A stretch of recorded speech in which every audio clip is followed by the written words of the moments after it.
Here we go. We are doing the layout in preparation to make a handle for this bush buoy here. So on this particular model, in keeping with the whole theme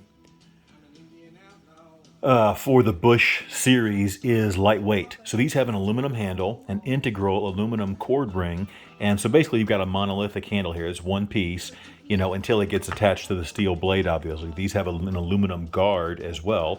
So all of that helps to keep the weight down and make this feel very nimble and light in your hand. And I'm gonna need a sip of this coffee because it's been quite a day. Okay, that is good coffee. So one of the common misconceptions about hollow-handled knives is that they are weak if they are made properly. That they're weak and they'll break off.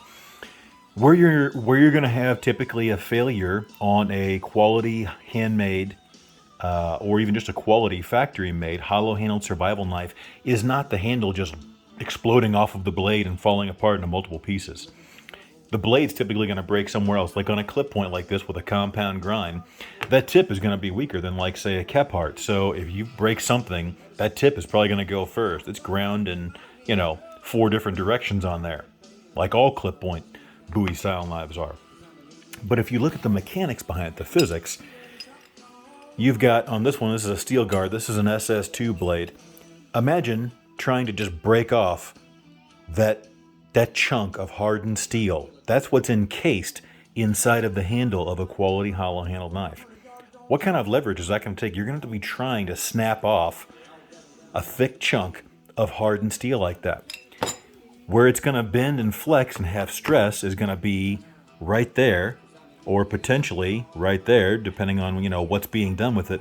But everything past this point is going to be protected in either steel and or aluminum. That's not where it's going to break.